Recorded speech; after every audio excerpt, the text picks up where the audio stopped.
first of 3 book reviews. So we got Legend of Korra, Book 3 Change from 2015. So I won't bore you with who wrote it and stuff because you've already watched all that shit in the first video for this. So this is a damn good book. They're all good. The entire Korra book series, art book series, I love immensely. I would totally want to own all these, but yeah, money. So, hop on the TV so you can enjoy this. I already saw that shit. But if you've never ever seen this shit, you are in for a huge treat. So, here's a table of contents, which literally covers every episode in the show, and the art for that episode as well.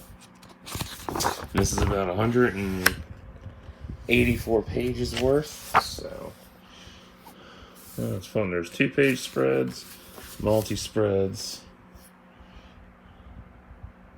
So, yeah. So what was my favorite part about Book 3 Change? Everything. Just definitely everything. Like, it was really good.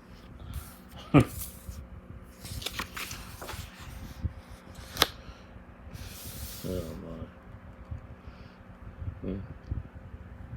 But I definitely like the ancillary art in the back. For sure. And also at the bottom, you'll get little side notes about each piece as well.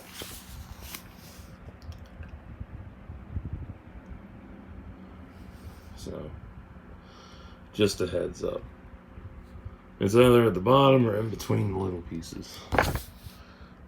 Plus you'll have breakdowns of different scenes and storyboard breakdowns as well, so you have an idea of what it took to create a lot of this.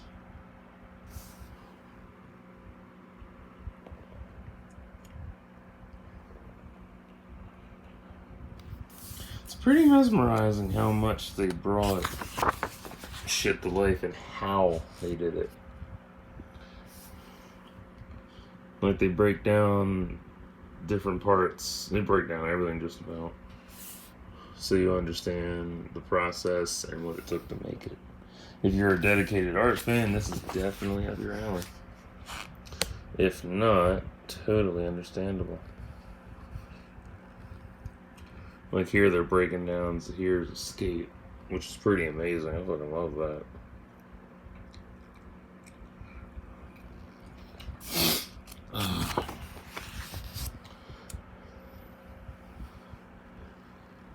I have to say, Zahir is probably the strongest villain in Korra, honestly.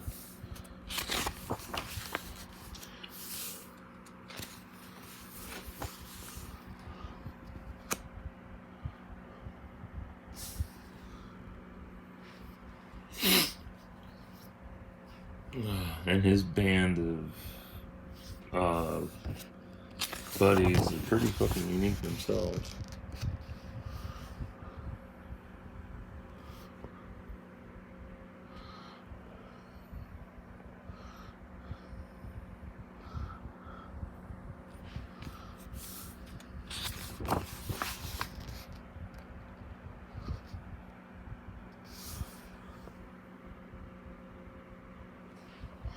Yeah, I do love the attention to detail on this shit. It's amazing.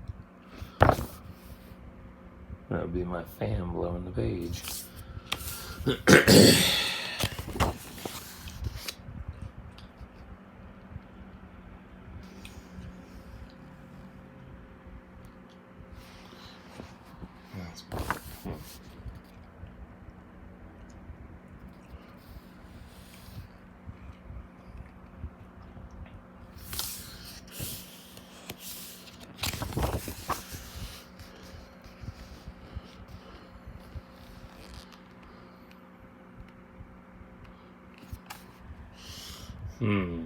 What was best about this whole book? All the art, honestly. I mean, out of all 3 books, all the art they put into this really shines good. Like, it's really amazing just how much all the attention to detail, the intricacies that brought this to life.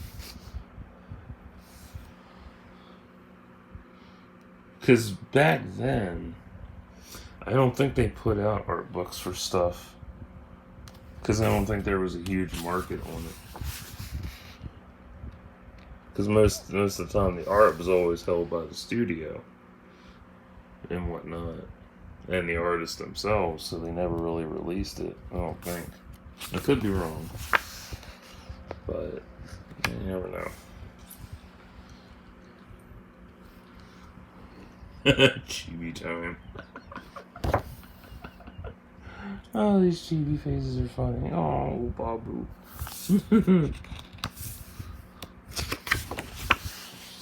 The Earth Queen. And there's the whole city of Ba Sing Se.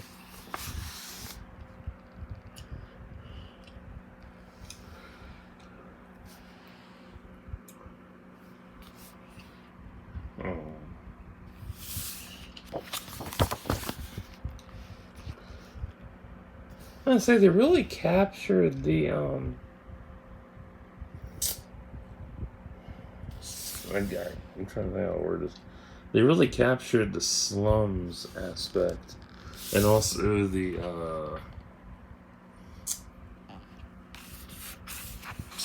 think I got a word, not just slums, but how the buildings are meshed together. I forget what the hell the word is. I want to say Pueblo aspect, which is kind of what they are modeled after, because they're stacked. But that's not the word. Oh. Like I say, Korra had the most intricate design base for characters too.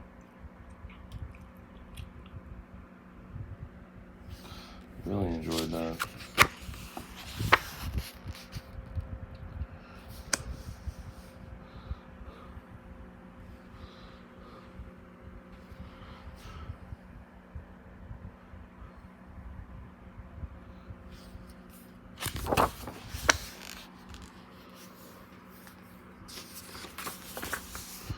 So, if you're an art junkie and you need some inspiration, this is definitely up your alley. If not, that's understandable. If you don't like Korra for whatever fucking reason, this ain't for you either. But if you do, you'll definitely enjoy kicking back and reading this. Might even inspire you to try to draw or whatever. Would I ever own these books? Well, I want to, but then again, I don't really need them that badly. I just don't. Like, they're beautiful works of art, but in all honesty, I don't really want to clutter myself with all that.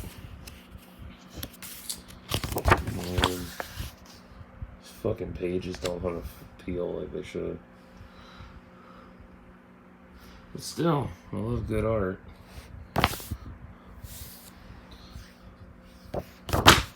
Stay down. Hold on.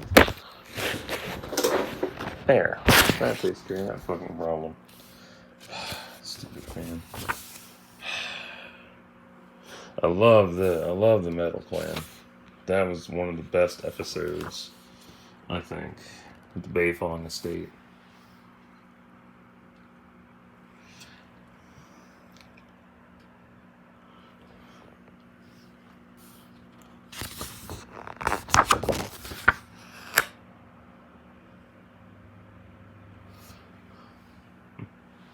I still hope we get another Avatar series down the road. I would love that, but I doubt it.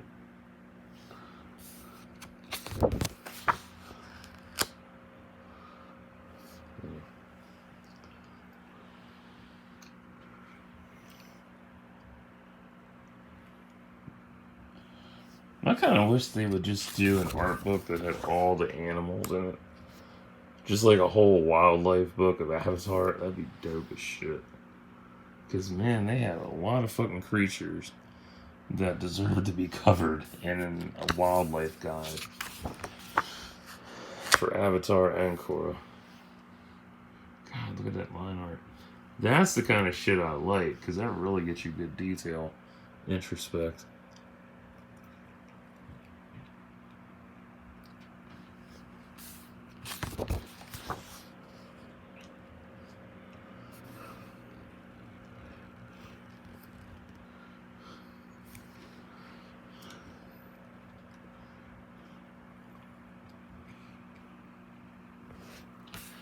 Nice storyboards, though. That's what really takes up the most space in all these books is the storyboards, because they break down key scenes and whatnot.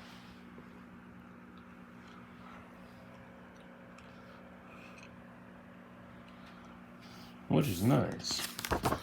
Because then you see how it's made and they give you the backgrounds and whatnot as well.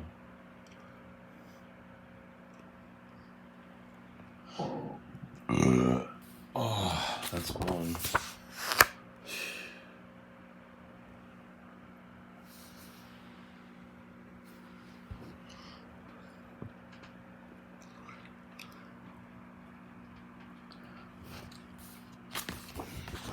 At least this one's an easier go through. Because some of the other ones, they take a while because there's so many pages, but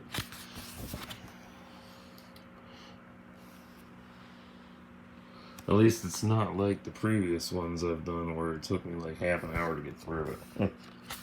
So I'm trying to get through it at a decent pace, but not rushed. Original Airbenders. Nah, that should be a Funko, honestly. I was sitting there looking at this whole book, all 3 books, and I'm like, damn, why haven't they put out more pops for Korra? There are tons of them I could do, but they haven't. I don't know why. Guess they want to keep flooding the market with Marvel shit that, man, it's pointless as hell.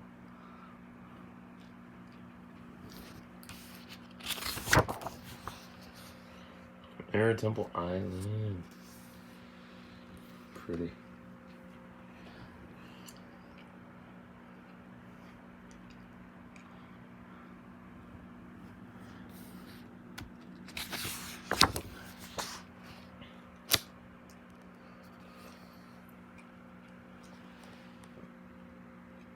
That's cute.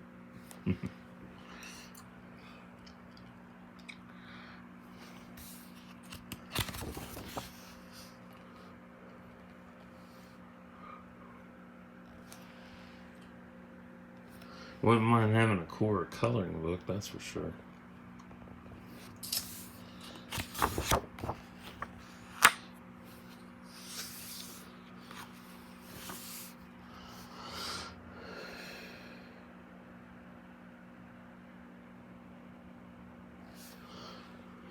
Yeah, I like line art. That's the best part about any art book is the line art itself before you see the final product.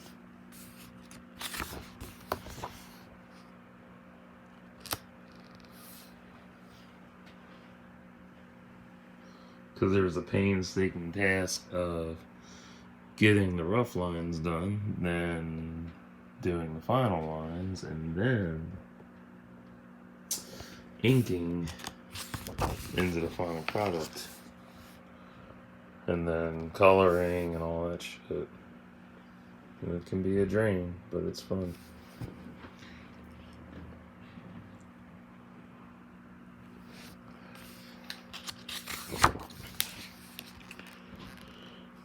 Beautiful desert.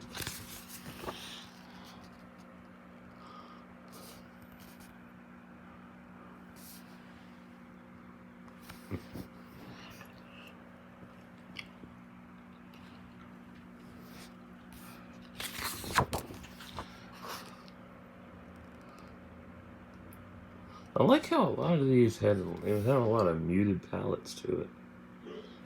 There's a good blend on it.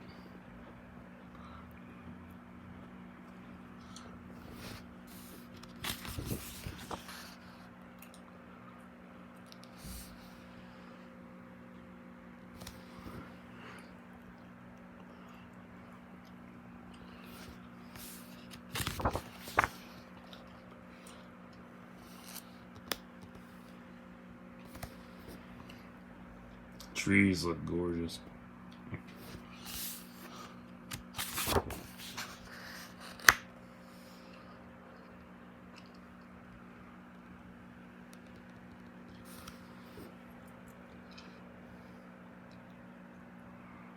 But I do like how they break down the key scenes in an episode. That's important.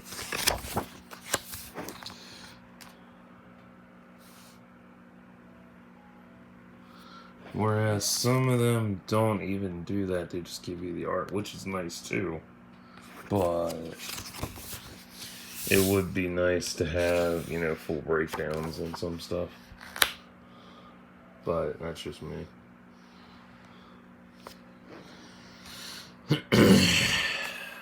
So,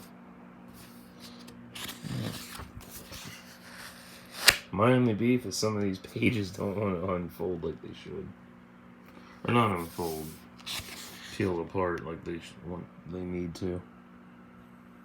That's a gorgeous sunset.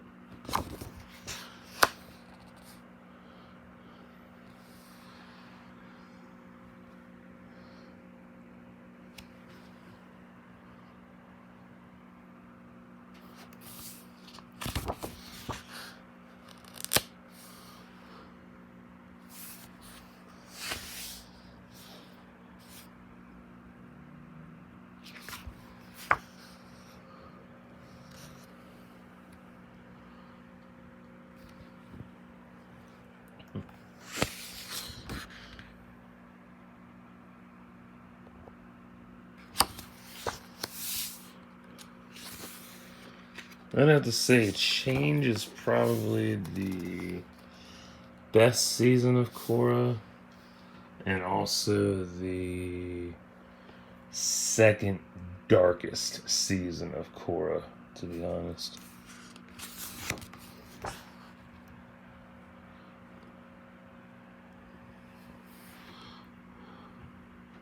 That's just my opinion.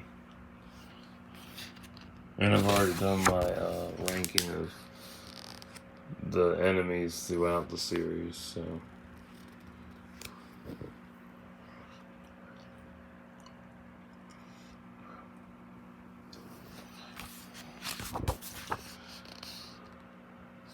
Well, we're almost done. So that's good news. I'll have to tape that before I send it back. I didn't realize it was torn. That's beautiful fucking desert.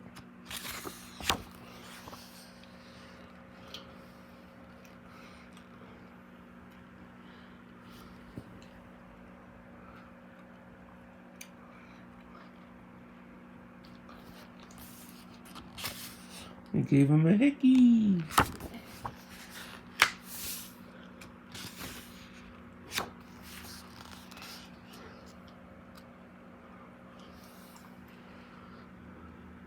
There's a pretty map. Maps are nice. I love those things. Especially when they're fan maps. Or not, well, yeah, that, but also an actual artwork map. The detail for that's amazing.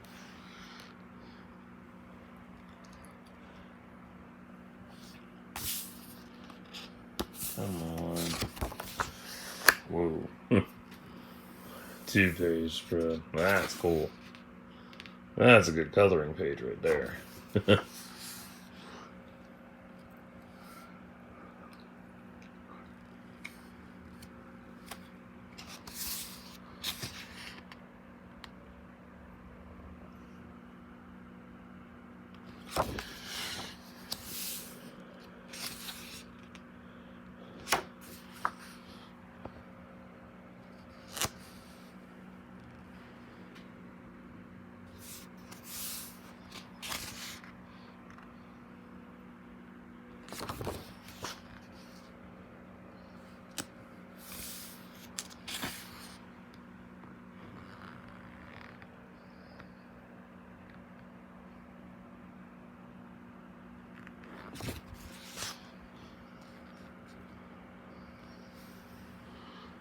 So, oh my nose. I think I love the intricate designs the most in this. Because I mean, they really went all out with each season, and it's echoed in every art book.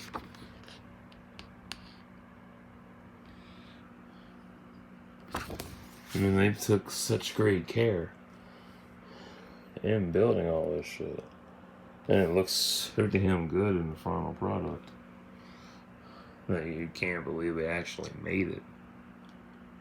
But I like the texturing because that really makes it shine a lot more.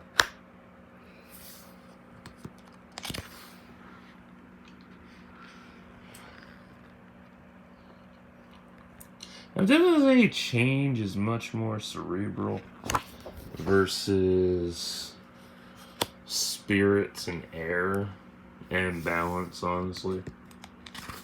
Like, this one's more of the defining season of Korra. There we go. My favorite part of the book. I could skip through all that and just do ancillary, but that'd be petty. I do have a favorite piece in this. I'm gonna find it. If the pages ever come apart, because I don't want to cooperate. I always have issues. That's beautiful.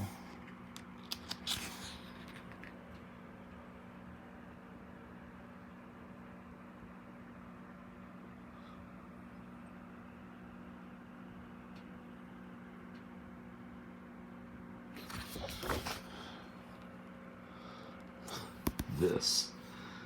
Because Henry Rollins has his own band and whatnot, so they decided to do an homage to his band. I fucking love that pick. It's funny as shit.